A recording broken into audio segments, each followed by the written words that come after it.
Enfin, parlons ressources humaines. Vous nous expliquez votre conception du service rendu par nos agents publics avec un axe fort en la matière.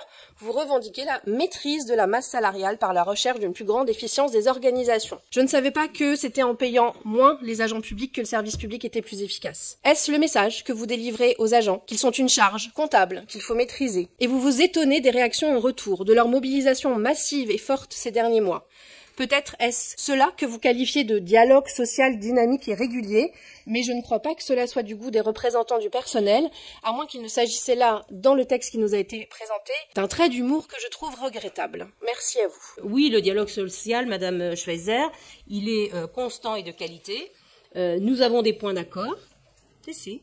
Nous avons des points de désaccord. Nous sommes d'accord avec la perspective à laquelle nous invitent les organisations syndicales qui consiste à revoir le régime indemnitaire. Et puis, le dernier point, c'est que nous avons répondu par la négative à la demande de prime inflation. Donc c'est le point dur qui reste, hein, il faut le reconnaître. Pourquoi, Monsieur le Président, vous avez répondu négativement? Eh bien, c'est pour 3 raisons. La première, c'est qu'on n'a pas la planche à billets. C'est pas 500 € par agent comme ça. Le deuxième point, c'est que une prime de 500 €, c'est comme on dit one shot, donc ça n'est pas pris en compte sur les droits sociaux de nos agents, donc ça n'est pas satisfaisant.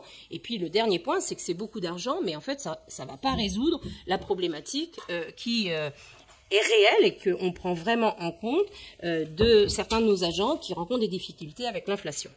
Donc dans ce contexte-là, force est de rapporter devant vous que la tension a monté, c'est vrai, pour un petit groupe d'agents qui s'est radicalisé, on va le dire comme ça.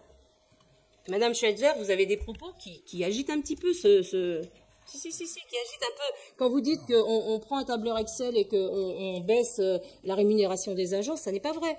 Donc, il y a eu un durcissement et donc, dans ce contexte-là, eh bien, une surenchère s'est installée qui a conduit au blocage des déchetteries un samedi matin.